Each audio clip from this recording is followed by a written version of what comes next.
గురజాల నియోజకవర్గం తెలుగుదేశం జనసేన బీజేపీ శ్రేణులందరికీ కూడా విజ్ఞప్తి. నిన్న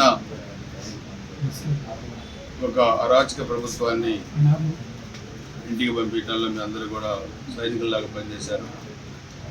5 సంవత్సరాల వైసీపీ అరాచక పరిపాలనకి నిన్న ఫుల్ స్టాప్ పెట్టారు. మీరు పడ్డ అవమానాలు, ఇబ్బందులు, హత్య రాజకీయాలు అన్నీ కూడా నాకు తెలుసు. దానికి ప్రతీకారం తీసుకోవడం కాదు మన ఉద్దేశం. మీరెవరు కూడా ప్రత్యర్థి పార్టీల మీద దాడులు చేయడం కానీ, లేకపోతే ఎక్కడ విగ్రహాలు ధ్వంసం చేయడం కానీ, ఎలాంటి హింసకు కూడా పాల్పడద్దు.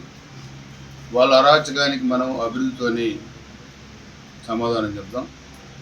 మన ప్రభుత్వం ప్రమాణ స్వీకారం, ముఖ్యమంత్రిగా ప్రమాణ స్వీకారం చంద్రబాబు గారు చేసిన తర్వాత అందరం కలిసి ఎవరైతే 5 సంవత్సరాల అరాచకానికి పాల్పడ్డారో చట్ట ప్రకారం వాళ్ళ మీద చర్యలు తీసుకునేటట్టు కూడా మనం చేద్దాం.